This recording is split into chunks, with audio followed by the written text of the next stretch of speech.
नगर नगर दुनिया से रूशनास करता ये चैनल आज आपको बरआज़म एंटार्क्टिका की सैर को ले चलेगा। दुनिया के इंतहाई जनूब में वाक़ इस बरआज़म को सर्द जहन्नुम का नाम भी दिया जाता है। कुतुब जनूबी पर वजूद रखने वाला ये इलाका किन किन खूबियों से मालामाल है, इसकी तारीख और दिलचस्प हक़ाइक़ क्या कहते हैं, इस हवाले से आज की इस दिलचस्प वीडियो में वो सब बयान किया जाएगा जिससे आप दोस्त नावाकिफ होंगे। तो आइए नाज़रीन, मालूमात से भरपूर इस वीडियो को मिलकर एंजॉय करते हैं। मुअज़्ज़िज़ दोस्तों, एंटार्क्टिका हमारे कुराए अर्ज़ की एक ऐसी सर्द और बेआबो गया सरजमीन है जिसके मौजूदा हालात तो ये बताते हैं कि ये हमेशा से ही ऐसी बेरूह और बेजान जमीन रही है जहाँ न कुछ छुपता था और ना ही यहाँ जानदार मखलूक रहती थी, और ये कि ये जगह हमेशा से उजाड़ और सुनसान थी। मगर इस खित्ते में हाल ही में की जाने वाली नई तहकीक और रिसर्च ने ये साबित कर दिया है कि एंटार्क्टिका की सरजमीन हमेशा से ही ऐसी नहीं थी, बल्कि इस पर एक शानदार दौर ऐसा भी गुजरा है जब ये पूरा खित्ता सरसब्ज दरख्तों और नबातात के शानदार सब्ज कंबल से ढका हुआ था। यहाँ माजी में मुख्तलिफुल अनवाह जानवर भी पाए जाते थे और इसकी सरजमीन पर शानदार हरे भरे दरख्त भी सर उठाए बड़ी शान से खड़े थे और इस खित्ते की शान और शौकत को बढ़ा रहे थे। इस दौर में ये शानदार इलाका अपनी मिसालात था। इसके बाद ऐसा क्या हुआ, कैसे हुआ और कौन से अवामिल यहाँ पैदा हुए जिनकी वजह से ये खित्ता एक सर्द और बेजान खित्ता बन गया जो जिंदगी की हर तरह की हरारत से महरूम हो गया। ना यहाँ कुछ उगता है, ना नबातात पेड़ पौधे पैदा होते हैं। इस ज़िम्न में माहिरीन शुरू से ही यहाँ रिसर्च कर रहे हैं और वो अवामिल तलाश कर रहे हैं जिन्होंने इस सर्द खित्ते को इस हाल तक पहुँचाया कि यहाँ आना, यहाँ की सैर करना या इस जगह से इस्तेफादा करना मुश्किल बल्कि नामुमकिन होता चला गया। फिर एंटार्क्टिका की सरजमीन बर्फ की तह चढ़ा हुआ एक ऐसा बरआज़म बन गई जिसके बारे में इस दौर यानी अहद जदीद के लोगों ने ये कहना शुरू कर दिया कि ये जन्नत का एक निहायत हसीन और दीदा ज़ेब जंगलाती नमूना है जो इस कुराए अर्ज़ पर कुछ इस तरह नमूदार हुआ कि अहले दुनिया इसके सहर में खोकर रह गए और इससे निकल ही नहीं पा रहे। उन्हें इसके बेमिसाल हुस्न पर यकीन ही नहीं आता। दोस्तों, अगर इस बरआज़म के रकबे के बारे में बात की जाए तो ये 5,25,500 स्क्वायर माइल्स पर फैला हुआ है। दूसरी जानिब अगर देखा जाए आबादी को तो हैरान कुन तौर पर यहाँ आबादी हजारों में भी नहीं है। करीबन 3,000 अफराद इस पूरे बरआज़म में बसते हैं। ना ही एंटार्क्टिका में कोई मुल्क वजूद रखता है।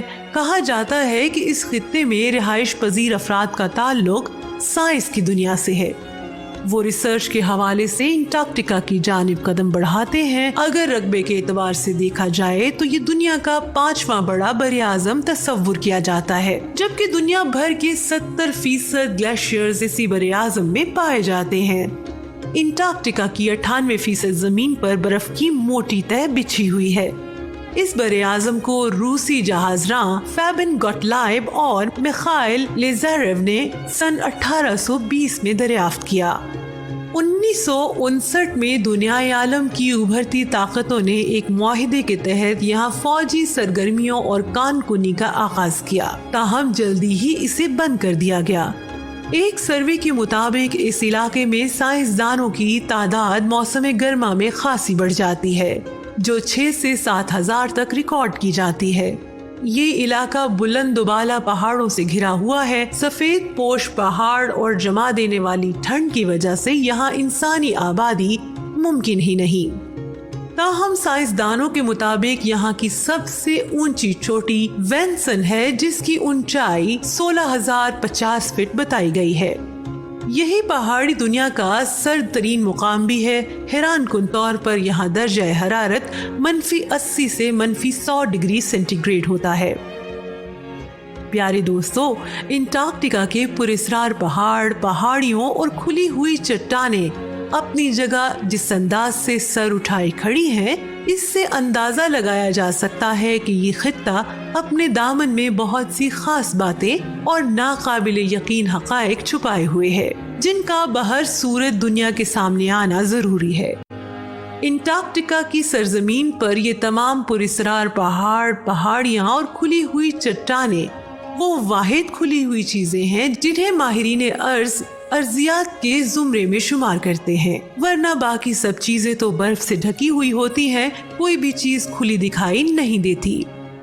ये वो खुली हुई चट्टानें या पहाड़ माहिरीन अर्जियात और पैलियोबोटानिस्ट यानी माहिरीन रकाजी नबातात को वो भरपूर मौका फराहम करते हैं कि वो सब लोग अपने मुकामात से जमीन पर पाए जाने वाले फॉसिल्स जमीन से खोद कर निकालते हैं, फिर इन पर तजर्बात भी करते हैं और उनके माजी के बारे में ठोस रिसर्च भी करते हैं, जिससे उन्हें इस खित्ते के माजी के बारे में बहुत कुछ मालूम होता चला जाता है।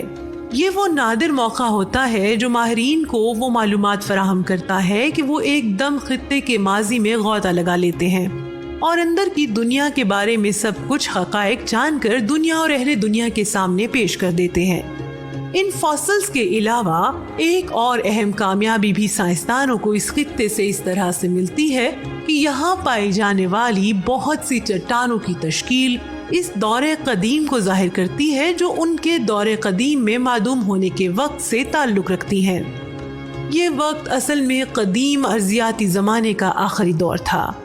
प्यारे दोस्तों, ये वो कदीम ज़माना था जिसे अहले दुनिया ने सही अंदाज से समझने की कोशिश ही नहीं की थी। वाज़े रहे कि जब ये दौर आया था तो इसके नतीजे में कुर्राए अर्ज़ की 90% बहरी जिंदगी तबाह हो गई थी। ये कोई मामूली नुकसान नहीं था बल्कि बहुत बड़ी तबाही थी, जो अब तक के मालूम ज़माने की सबसे बड़ी तबाही थी, जिसने इतना शदीद नुकसान पहुंचाया कि बहुत कुछ तबाह बर्बाद कर डाला। गुज़िश्ता साल अपने हंगामी इक़दामात और तेज कामों के दौरान गैल्ब्रेंस और इज़ाबेल ने 13 फॉसिलाइज्ड दरख्तों की बाकियात भी तलाश कर डाली, जिनका ताल्लुक 260 मिलियन बरस से भी ज्यादा कदीम दौर से था। ये वो दौर था जिसका ताल्लुक कदीम अर्जियाती दौर के खात्मे से लगभग 8 साल पहले से था। मुसल्लिमा तौर पर इन दरख्तों में एक किस्म ग्लॉसोप्टेरिस किस्म के दरख्त की है जो इस दौर में पूरे कुराए अर्ज़ पर छाया हुआ था। ये दरख्त की वो किस्म है जिसके बीज भी हैं और लंबी जुबान की शक्ल के पत्ते और पत्तियां भी। ये पत्ते और पत्तियां मौसम गर्मा के खात्मे पर यकीनी तौर पर गिर जाती हैं। किसी दौर में पर्मियन एंटार्कटिक में ग्लॉसोप्टेरिस नामी ये दरख्त इस पूरे खित्ते का बादशाह था। दरख्तों के जंगलात इस जमाने में पूरे के पूरे बरे आज़म पर दूर दूर तक फैले हुए थे। फिर इस जगह से ये जंगलात जनूबी अमेरिका और अफ्रीका, इंडिया और ऑस्ट्रेलिया तक भी फैलते चले गए और इन्होंने एक बहुत वसीओ अरीज इलाके को अपनी लपेट में ले लिया और इतनी जबरदस्त वुसअत इख्तियार की कि हर तरफ सब्ज कुदरती कंबल बिछा दिए। नाज़रीन गिरामी, साइंसी तहकीक ये भी बताती है कि जमीन 250 मिलियन साल कबल एक बहुत ज्यादा गर्म साइकिल में थी और इसका मतलब ये हुआ कि ये मुकाम निहायत शदीद सर्द आबो हवा में वाक़ था। कुछ लोगों का ये भी ख्याल है कि ये जरूरी नहीं है कि इस खित्ते के दरख्त 6 माह तारीकी और 6 माह रोशनी के साइकिल में रहे थे। कुछ लोगों का ये भी कयास है कि बज़ाहिर ऐसा लगता है कि वो दरख्त जब उगने शुरू हुए तो अंटार्कटिका ज्यादा शुमाल की तरफ था और आहिस्ता आहिस्ता इस वक्त मरने लगा जब खुश्की का वो टुकड़ा जिस पर ये उगे हुए थे आहिस्ता आहिस्ता जनूब की तरफ खिसकता चला गया, जहां इसे एक नामुमकिन और सख्त आबो हवा से मुकाबला करना पड़ा। एक माहिर साइंसदान ने यह भी कहा है कि हमारे पास इस बात की यकीन करने की कोई वजह नहीं है कि अंटार्कटिका हमेशा से कुतुब जनूबी में था। मैंने पढ़ा है कि काफी हद तक शुमाल में था, जहां पूरे साल सूरज की रोशनी चमकती रहती थी। इसका सबूत ये है कि अंटार्कटिका में ट्रांस अंटार्कटिक पहाड़ियों में कोयले के वसी ज़खायर पाए जाते हैं। इसके लिए हमें वहां की मैक्रोरेल्स का मुआयना करना होगा। बहरहाल अंटार्कटिका पर करोड़ों साल पहले ऐसी ही हरी भरी और ज़रख़ेज़ जिंदगी थी जैसे इस वक्त हमारे कुराए अर्ज़ पर है, या इस जिंदगी की शक्ल हमारी जमीन की जिंदगी की मौजूदा शक्ल से मुख्तलिफ थी। इस बारे में फिलहाल कतई तौर पर कुछ भी कहना मुश्किल है। साइंसदानों और माहिरीन ने अभी तक अंदाजों और कयास आराइयों से ही काम चला रखा है, मगर हाल ही में अंटार्कटिका में की जाने वाली ताज़ा तरीन रिसर्च और खुदाई का काम आगे चलकर हमारे माहिरीन के बहुत से सवालों के जवाब दे देगा और हम इस खित्ताए बेआबो गया की असलियत के बारे में बहुत कुछ जान सकेंगे। इसके लिए हमें सब्र के साथ साथ इंतजार भी करना होगा। प्यारे दोस्तों, वीडियो पसंद आने की सूरत में इसे लाइक कीजिएगा,